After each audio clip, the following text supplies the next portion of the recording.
Meu nome é Cintia e você está na Biblioteca de Gaia. No vídeo de hoje eu vim mostrar para vocês os 10 livros mais queridinhos da minha estante.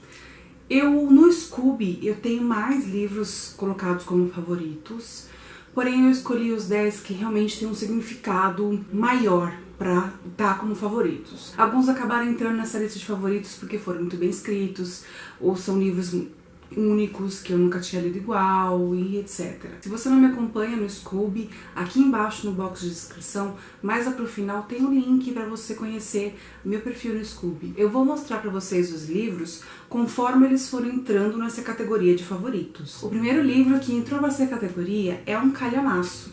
E foi o primeiro livro mais adulto que eu li depois de ter lido a série Crepúsculo. Pois é, eu, apesar de já adulta, quando lançada a série Crepúsculo, acho que eu tinha 25 anos mais ou menos, eu li a série Crepúsculo inteira, amei, devorei, eu li os 3 primeiros livros em 4 dias.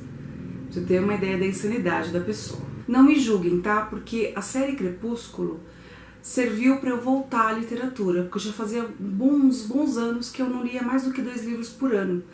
Depois que eu li Crepúsculo, a série, né, do Crepúsculo, eu voltei a ler com mais frequência. E o primeiro livro que eu li foi Helena de Troia, da Margaret George. Ele é um romance histórico, tá? Baseado no mito de Helena de Troia. E esse livro é um estudo da Margaret, baseado no que tem já de textos históricos, em Ilíada, na Odisseia, que são textos de Homero. A Margaret, ela procurou outras referências bibliográficas, aqui no final tem todas, por isso esse é um dos motivos que eu acho esse livro fantástico. Porém é um romance, ela criou a interligação, os detalhes foram criados por ela, de uma forma muito interessante.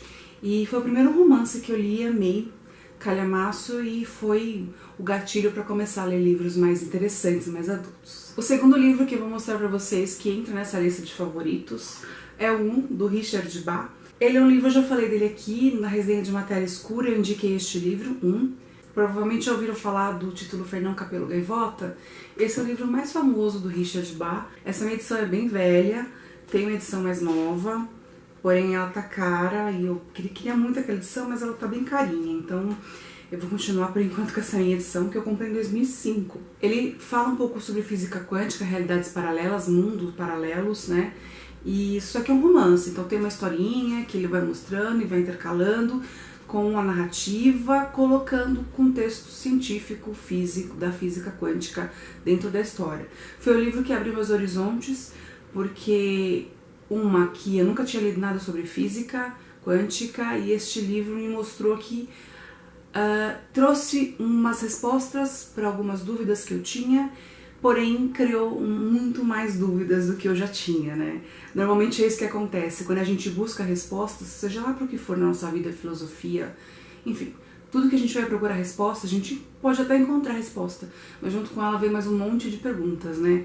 E esse livro fez isso, só que ele abriu minha mente, então eu considero ele o favorito da vida, por causa da importância que ele teve pra mim, não só dentro da literatura, mas na minha vida como num contexto geral. O terceiro livro que vai entrar aqui nessa lista de favoritos é O Pequeno Príncipe. Gente, eu sempre tive curiosidade de aprender a pronunciar o nome desse autor. Eu vou tentar, mas eu sei que eu vou estar falando besteira. Então, se você souber como pronuncia corretamente, coloca aqui embaixo como se pronuncia, porque eu quero aprender de verdade. Anthony de Saint-Exupéry. Eu não faço a mínima ideia. Eu sempre quis aprender a pronúncia correta desse nome do autor. Mas enfim, eu tenho essa edição da Agir, editora Agir. É uma edição bem simplesinha, basiquinha, porém as ilustrações dele são coloridas. E não preciso nem falar muito, né? O Pequeno Príncipe é um livro para criança, mas que eu só fui ler na vida adulta. Pelo menos eu não lembro de ter lido quando criança. Se eu li, eu não entendi nada, óbvio. E as coisas foram fazer mais sentido para mim já adulta. Então ele entra aqui porque ele me fez ver que na simplicidade dessa narrativa existem questões muito simples e que a gente, às vezes, como adulto, coloca como rotina no nosso dia a dia, não percebe as besteiras que a gente faz, mas que na ingenuidade do Pequeno Príncipe aqui como criança, ele ressalta isso pra gente. Então entra aqui porque ele marcou já minha vida adulta, apesar de ser um livro infantil. O quarto livro a entrar nessa lista é O Mundo de Sofia, do Jostein Gaarder. Já falei várias vezes aqui desse livro. Esse livro é publicado pela Companhia das Letras e ele entra na categoria de infanto-juvenil, se eu não me engano, mas é um livro que serve também para o público adulto. Não é só um livro infantil, né? Ele está catalogado aqui como um romance norueguês, mas é um livro infanto-juvenil. A historinha dele é bem bestinha, bem simplesinha, bem para criança, porém todo o conteúdo dentro dessa história que tem a maior importância, que é abordar filosofia para leigos e de uma forma bem simples e bem superficial, a ponto de você apenas ser introduzido dentro da filosofia. E a ideia era que crianças tivessem esse conhecimento, mas pelo menos no Brasil a gente sabe que a educação básica não é lá essas coisas e muita gente não teve filosofia na época de escola e acabou nem tendo oportunidade de se deparar com esse assunto. E aqui ele explica de uma forma muito simples e interessante. A nossa evolução como seres humanos depende desses questionamentos. E se a gente não se depara com situações que exijam um questionamento, a gente nunca vai começar a se questionar sobre as coisas. E esse livro fez isso. Tá certo que quando eu li, eu já era adulta, eu tinha entre 25 e 30 anos já. E esse livro ele me fez pensar muito sobre outras questões que eu nunca tinha me perguntado. Porém, eu vi aqui que filósofos lá na antiguidade já tinham essas mesmas dúvidas, essas mesmas questões, que até muitas delas inspiraram toda a vida filosófica, de estudo de filosofia de muitos filósofos. Então, esse livro me abriu não somente num contexto mais amplo que você pode ter, porque eu como pessoa eu cresci, minha mente para literatura também já abriu de uma forma muito interessante, que eu comecei a me interessar por clássicos da literatura, e é um livro que eu quero reler o mais rápido possível. Bom, o próximo livro que eu vou mostrar para vocês foi o primeiro clássico da literatura mundial, da literatura universal que eu li, que eu já falei aqui várias vezes desse livro, que é o Retrato de Dorian Gray. Eu tenho ele nessa edição da Coleções da Abril, que vinha na banca, né, que a gente comprava toda semana na banca. Foi a edição que eu li, tá? Porém, na época eu não fazia marcações no livro, então eu não tenho nenhuma frase, nada marcado aqui. E agora eu tenho essa edição que eu também já mostrei num book haul, no último book haul do mês de agosto, que é o Retrato de Dorian Gray, essa edição da Biblioteca Azul, que é uma edição anotada sem censura. Então tem anotações muito interessantes aqui, eu pretendo reler nessa edição.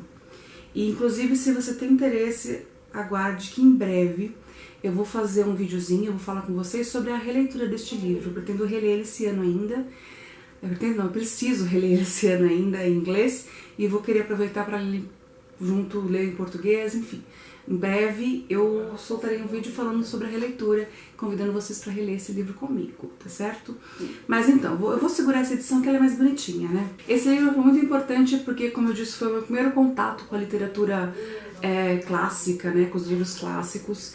Foi um pouco difícil no começo, porque é uma linguagem um pouco diferente, mas é simples, não é uma linguagem difícil, porém, como tem muito fluxo de pensamento, foi o primeiro livro que eu li com um fluxo de pensamentos. Até então não tinha lido nada que tivesse esse fluxo de pensamento de personagens, muito menos de uma forma poetizada como o Oscar Wilde traz. O que mais impressionou é a sensibilidade do Oscar Wilde em observar situações do cotidiano e comportamento de pessoas, e principalmente comportamento feminino. E, gente, eu vou repetir a frase que eu criei, assim, que eu inventei depois que eu li esse livro, que é: tudo que eu sei sobre ser mulher eu aprendi com Oscar Wilde. Esse é um livro que, apesar de ser antigo, ser escrito em 1891, ele envelheceu bem e, gente, leiam, só posso dizer isso. Outro livro que eu vou trazer aqui pra vocês, eu só li o livro depois que eu assisti o filme, e foi um filme que eu me apaixonei, fiquei assim alucinada, adorei mesmo, eu amei o filme, então eu senti a necessidade de ler o livro.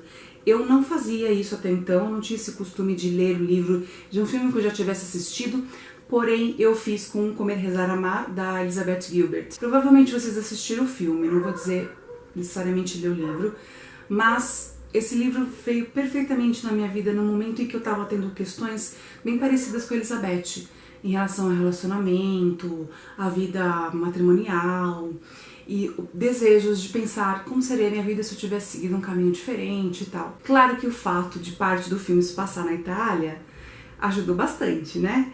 Mas é no contexto como pessoa, eu amadureci como pessoa. Eu vi que muitas das dúvidas que eu tinha como mulher não eram só minhas, é comum. Se eu encontrei nesse livro, eu vou encontrar mais milhares de mulheres que também têm essas mesmas dúvidas, que chegam a esse conflito existencial, profissional, de vida, de relacionamentos e tal. Então esse livro, ele me ajudou a perceber que eu não estou sozinha. Eu amei ter lido e ele entrou para os favoritos da vida pelas lições que eu aprendi com o livro. Esse livro que eu vou mostrar agora, assim, eu acho que é um dos mais importantes para a construção da minha vida literária.